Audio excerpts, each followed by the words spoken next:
the last thing I'm going to do is I'm going to go to 0.2. Okay, I'm going to go down to 0.2. So 9 divided by 0.2, you're going to get 45 things. Okay, so 0.2. All right, so let's go back to my Excel sheet. All right, this is example 6, I called it. So here's my i's, x sub I. I'm going to start at 0, 0.2, 0.4, 0.6, 0.8, and so on. So I'm moving in 0.2s. The first value is 6.5. I think I made this one green. Okay, so I'm going to use the formula I wrote for...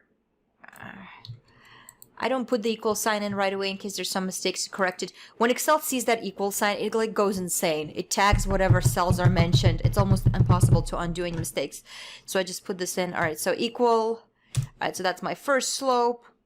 And then here it's going to be equal to the previous value of y plus 0.2 is my h times the previous value of f.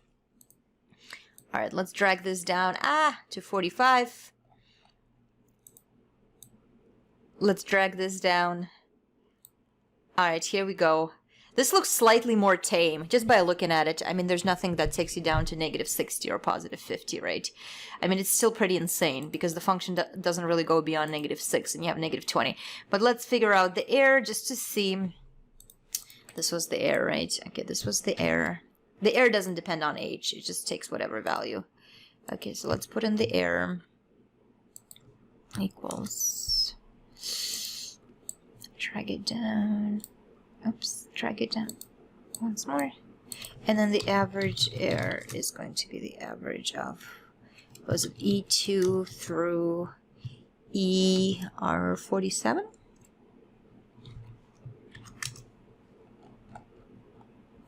E2 through E47. Okay, so it's 2.8, which is not that bad. We did, I'm going to make this black. So, we did better.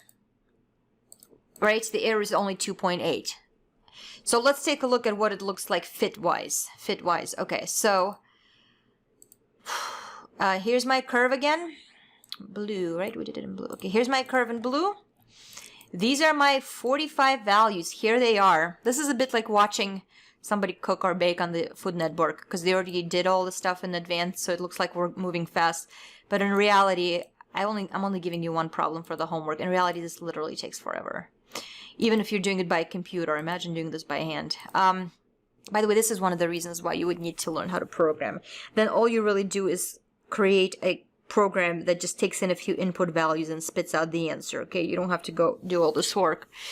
All right, so here's my x sub 1 values. Here's my y sub 1 values. I'm making them in green. You ready for this? All right.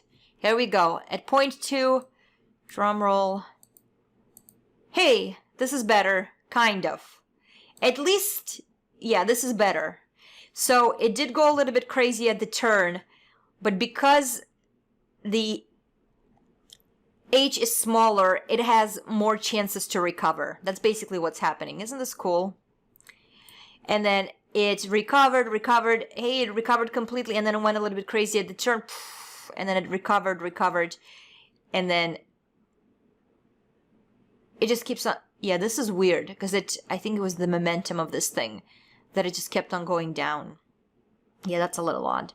Okay, so this is what it looks like, and the error was 0.2.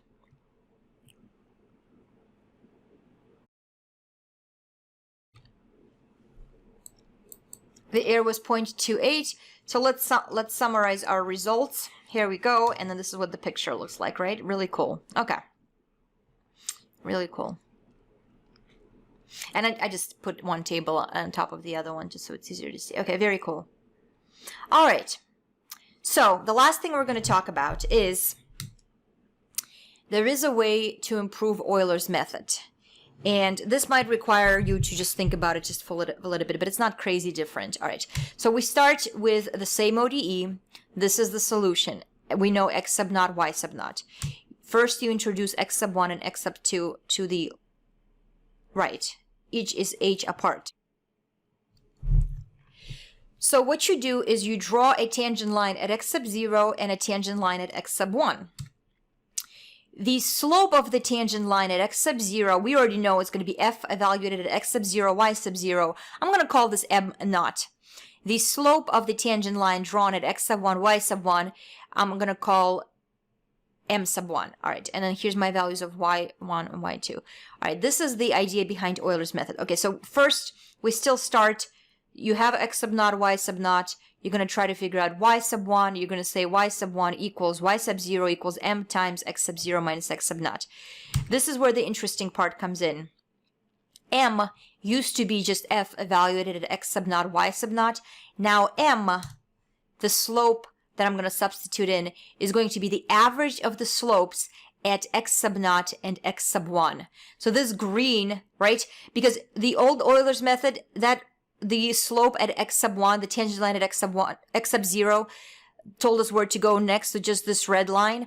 But the fact that we're averaging the slope at x sub 0 and x sub 1 draws the new average slope closer to the curve. This is going to result in more accurate estimations quicker.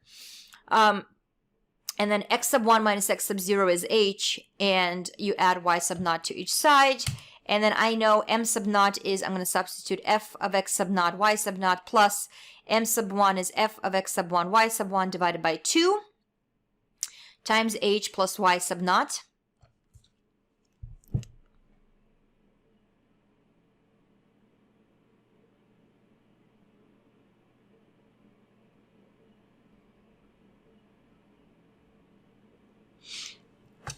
Okay, and all right, so here's the big question.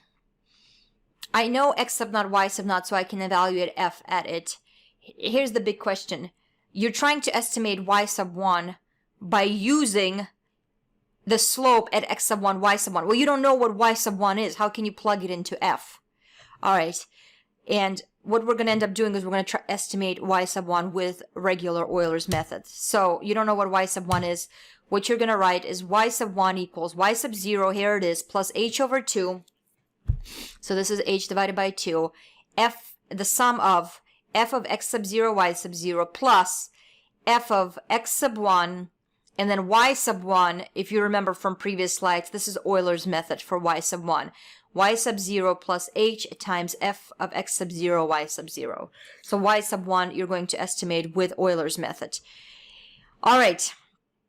So it's you're still jumping from y sub 0 to y sub 1. You're not jumping from y sub 0 to y sub 2. You're still jumping from y sub 0 to y sub 1. But instead of using the slope at just x sub 0, y sub 0, you use the slope at x sub 0, y sub 0, and x sub 1, y sub 1.